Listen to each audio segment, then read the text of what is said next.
제가 이제 흔히 하는 대로 이제 종목을 그 선정할 때 기준은 네. 배우자를 고르듯이 하라고 하거든요. 어, 자기 평생 살 사람을 어려운 그 선택을 하는데 배우자 고르듯이 예, 골라라. 예를 들어서 그 처음에 이제 그 친구를 만났어요. 이제 상대방 배우자가 될 네네. 사람을 만났는데 너무 마음에 들어. 예, 예, 예. 그럼 이 사람들을 마음에 들게 하려면 어떻게 해야 되겠어요? 일단 시간을 투자해야 될 거 아니에요. 네네. 그리고 정말 그분이 좋아하는 거, 잘 드시는 거 네. 이런 거 사줄 거 아니에요. 물론 네, 요새는 그렇죠. 상황은 뭐 많이 바뀌었다고는 하지만 네. 근데 그래도 하여간 그런 열정 그리고 어디 좋아하는 데 있으면 데려가야 되고 이런 열정이 쏟아야 그 배우자의 마음을 얻을까 말까 하는데 하물며 이거는 돈이잖아요. 그쵸, 그쵸. 네. 내가 돈을 투자를 해가지고 수익을 얻겠다라는데 음, 그 정도 노력도 안 하고 네네. 수익을 얻겠다? 그거는 속된 말로 도둑놈 심보지. 마인드가 잘못된 거네요. 예, 저는 이제 그런 말씀을 네. 항상 드리거든요. 그래서 종목 투자를 할 때는 배우자 고르듯이 신중하게 그리고 많은 투자를 해야 된다. 그 투자라는 건 이제 아까 말씀드렸던 이제 시간이나 시간과 공부 이런 것이 이제 꼭 필요하다는 거죠. 진짜 실제로 매일 공부하시는 분은 저는 거의 못 봤거든요. 그러니까 신문에 이제 그 경제신문에 보면 네네. 그 고수들의 그 열전 같은 게 나와 일종의 수기. 네. 꼭 한번 읽어보세요. 물론 거기에 과장된 면도 없지 않아 있겠지만 진솔하게 표현된 것들이 많거든요. 고수들이 어떻게 나는 이렇게 해서 돈을 벌었는지 아, 얘가 나와요. 네네네. 그럼 그분들이 공통점은 엄청 노력을 하는 거예요. 그렇죠. 새벽까지. 그리고 뭐 꼼꼼히 신문 뭐 아니면 리포트 이런 거 네네네. 다 챙겨보고 정말 그런 노력이 없이는 내가 예를 들어서 뭐 몇천만 원을 가지고 몇백을 벌었는지 이건 언감생심이에요. 대부분 다 그런 꿈을 꾸죠. 네. 근데 그게 현실은 아닌데 네네네. 근데 그렇게 해야 어느 정도 일정 수익률을 얻을 수 있고 손실을 덜 보는 거거든요. 기본적으로 저는 이제 워낙 마인드 자체가 네. 주식은 항상 위험을 덜 지고 네네네. 수익은 중간 정도 수익을 얻겠다는 게 이제 제 목표거든요. 그래서 나는 그걸 누적하자. 네네네. 제 목표예요. 그래서 장기적으로 그 적립식으로 하면 제가 생각할 때는 틀림없이 성과는 있을 거든. 그거는 뭐 이미 증명이 된 거니까. 예. 그게 정답이 있는데도 그걸 실천하기 안 하죠. 왜냐하면 아까 말씀드렸지만 지금이 급한 거예요. 네. 오늘 주가 움직임을 보면 막 자꾸 흔들려요. 이게 보면 안 되거든요. 네. 안 볼 수는 없는데 네네네. 그냥 이렇게 자기가 이렇게 왜 보게 되냐면 확신이 없는 거예요. 그렇죠. 예를 들어서 이런 거예요. 아까 이제 배우자 말씀드렸는데 네. 성격마다 다 틀리겠지만 네. 예를 들어서 서로 바쁘니까 연락을 못 할 경우가 많을 거예요. 근데 그런 것 때문에 헤어지는 경우가 많거든요. 네네. 왜 헤어지느냐 보면은 서로에 대한 믿음이 없는 거예요. 네네. 그렇죠. 확신이 없는 거고. 네. 확신이 없었기 때문에 그 헤어지게 되는 거예요. 그게 확신이라는 게 뭐예요? 내가 이 종목을 선택을 했을 때 이 종목에 대한 확신이 없으니까 네. 올라갈지 말아야 아닐지에 대한 확신이 없으니까 자꾸 그날 그날의 그 이제 시장 흐름에 따라서 자꾸 흔들리게 되는 거거든요. 그래서 내가 이 종목에 확신이 있다면 네네. 가끔 봐야 돼요. 그럼 내가 설정한 목표 주가에 왔나? 그것만 확인하면 되거든요. 그거 뭐 어째 유체 뭐 STS로 수익률 이렇게 띵동띵동해서 오지 않나요? 네. 그것만 보면 되잖아. 수익률 뭐 최대한 안 보는 게. 근데 안 볼 수는 없어요. 제가 볼 때 거의 100% 장담하는데 네. 뭐 100명 중에 한 90명은 아마 매일매일 볼 거래요. 저도 이제 1년 전에 카톡방 만들었을 때부터 쭉 함께 온 사람들 보면은 제일 수익률 높은 사람이 넣어놓고 어플을 지워버렸어요. 그럼. 근데 지금 수익률이 뭐 200% 아유, 이렇더라고요. 정말 대단하십니다. 정말 그렇게 해야 돼요. 네, 진짜 그 사람 빼고는 다 고만고만 하더라고요. 수익률. 근데 계속 강조해서 말씀드리지만 네네. 이건 돈이에요, 돈. 이게 정말 이게 내가 돈을 벌어야 되는 거기 때문에 절박한 마음을 갖고 돈을 벌어야 되는 거기 때문에. 근데 이제 안 보더라도 공부는 계속 해야 되는 그 거죠. 시간에 이제 공부를 해야 되는 거죠. 그러니까 사람들이 생각하는 게 안 보고 난 내일 할란다 이래 버리니까. 그러면 그 시간에 그리고 직장 다니시는 분은 일해야지. 그렇죠. 그리고 나서 이제 집에 가서는 이제 물론 이제 가족도 돌봐야 되고 뭐 있지만은 기본적으로 시간을 좀 네. 해서 공부를 해야죠. 저도 한 주식 투자한 지 5년 정도 됐는데 예. 이제 조금 느끼는 게 전문가님 말씀해 주시는 게 이제 좀 예. 되게 돼가고 있는 것 같거든요. 예. 그리고 다음이 이제 30년간 투자 경험을 하시면서 가장 기억에 남으셨던 뭐 좋은 거나 마음이 어려우셨던 일이나. 제가 제일 기억에 남는 거는 네. IMF 때 네네네. 그때 이제 인터넷이라는 걸 이제 처음 접하고 나서 네. 인터넷에 이제 제가 완전히 매료가 돼서 네네. 기사를 매일 접하게 됐었어요.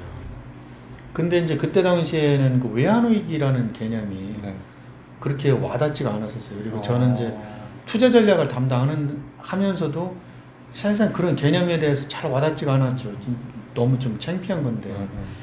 그리고 또 이제 외국에서 이제 특히 외국계 증권사 전문가들이 이제 주장을 하니까 네. 도대체 무엇에 대해서 전혀 뭐 감각이 없는데 이제 공부를 하다 보니까 조금씩 이제 알게 됐는데 그때가 이제 외환위기가 이제 터지기 한 달 전 정도 됐을 거예요. 네. IMF에 구제금융 신청하기 전인데 네. 그때 이제 제가 그때는 그 토요일 날도 이제 그때 출근할 때인데 일요일 날도 그때는 저는 이제 출근했었거든요. 네. 왜냐면 이제 궁금하니까. 네. 근데 인터넷으로 이제 검색을 하는데 갑자기 일본 재무상이 네네. 총리 관저에 들어갔다라는 거예요. 네. 그게 이제 블룸버그 뉴스에 뜬 거예요. 네. 근데 이제 왜 들어갔는지에 대해서는 안 나오죠. 그래서 그거 지금 한참 고민을 했죠. 네. 그리고 나서 이제 월요일 날 아침에 저 이제 위에 그 담당 부서장님한테 이제 보고를 드렸어요. 네.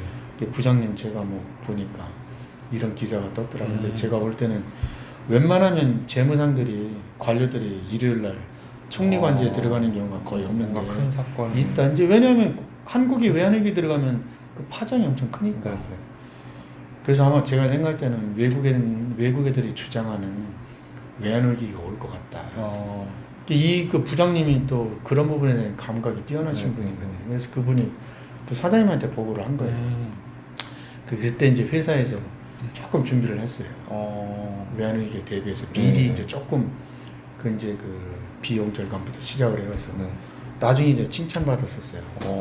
그게 이제 기억에 남고 그것 때문에 이제 진급을 했었고. 그러셨구나. 그리고 두 번째는 이제 그거 연관돼서 그 종합주가 지수가 이제 외환위기 때문에 거의 뭐 그 300포인트도 깨지는 뭐 이런 상황까지 왔었거든요. 네네. 상상도 할 수 없는. 네. 근데 이제 그때 이제 그 보고서를 썼었어요. 네. 13년 만에 찾아온 유동성 장세 해가지고. 그때가 이제 98년도거든요. 네. 그 보고서를 쓰고 나서 그리고 나서 실질적으로 주시장이 이제 계속 올랐어요. 네네네네.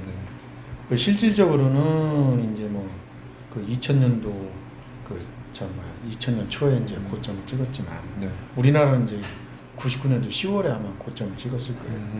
미국은 2000년 2월인가에 아마 고점을 찍었는데 네. 그때 이제 그 리포트가 이제 각광을 받았었고 그리고 이제 또 한 가지는 여러 가지 이제 공부를 하다 보니까 이제 흥미를 느껴가지고 여러 가지 지표들을 막 실험을 했거든요. 네. 실험을 하다 보니까 이제 하나의 지표가 딱 맞는 거예요. 그때 그 시장에. 네. 그게 뭐였냐면 지금은 안 맞아요. 네. 이격도라는 건데 이격도가 이제 영어로 이제 디스페리티라고 하는데 네.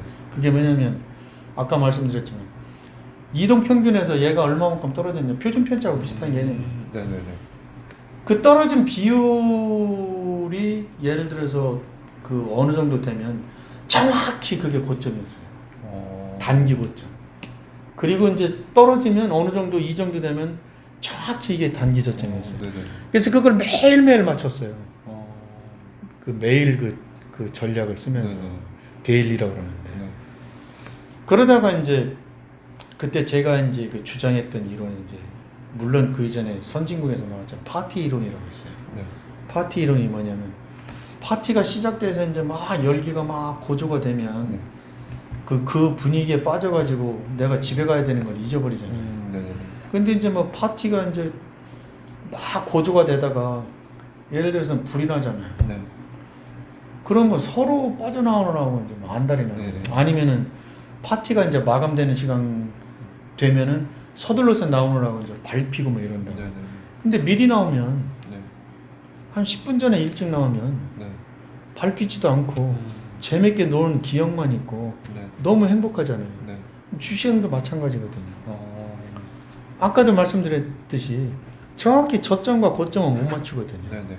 그러면 파티가 끝나기 이제 5분 전인데 그 파티 이론이 5분 전에 나와라는 건데 그때 되면 대체적으로 어느 정도 이제 이익은 충분히 실현하고 행복한 마음으로 나올 수 있는 그거거든요.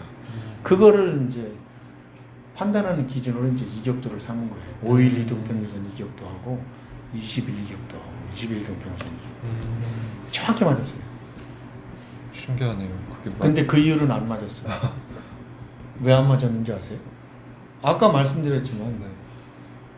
이게 두서없이 말씀드리면 주식시장은 하나의 그 상승 사이클을 이렇게 그릴 때마다 네.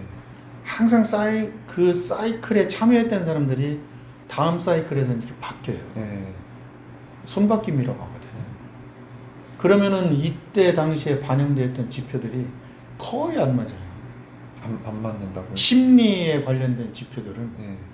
예를 들어서 이격도 기준으로 해서 5일 이격도로 102가 네. 105가 이 사이클에서는 고점이었는데 네. 이 105를 만들었던 사람들은 다 비슷한 사람들 심리가 비슷했기 때문에 그게 네. 가능했던 거거든요. 근데 네네. 이 사람들이 이제 다 끝나가지고 돈 다 잃고 나와서 빠져나와서 새로운 사람들 들어온 거예요. 아까 제가 학년이 올라가면 새로운 애들이 들어와서 적응하기 힘들다고 말씀드렸잖아요. 네네. 똑같은 거예요. 어. 그럼 새로운 투자자들이 들어오면 이 사람들이 이전에 하고는 또 틀린 거예요. 뭐하고 똑같냐면은 Z세대니면 밀레니얼이니 Y니 이런 거 틀린 거와 똑같은 거예요. 제가 20대 제 친구들의 그 심리를 잘 이해 못하는 거하고 네네. 20대 친구들이 5, 60대 보고 꼰대라고 하는 거하고 똑같은 거예요. 서로 이해를 못하는 거하고 똑같은 그렇죠. 거예요. 네. 근데 접점을 찾아가려고 노력은 하는데 네. 마찬가지예요. 주식시장도. 그래서 이전에 세웠던 잣대하고 틀린 거예요. 그래서 말씀드리는 게 네. 계속 공부를 해야 됩니다. 계속 새로운 지표들이 그 해외 그 사이트들을 보면 이제 시장 관련된 보고서 뭐 이런 걸 보면은 네. 매번 틀려. 그리고 새로운 게 계속 나와. 그게 새로운 지표들이 나와서 맞았기 때문에 그게 언론에서 아니면 투자들 사이에서 아니면 소셜 미디어에서 각광을 받는 거거든요. 네. 그런 것들 계속 공부를 해야 돼요.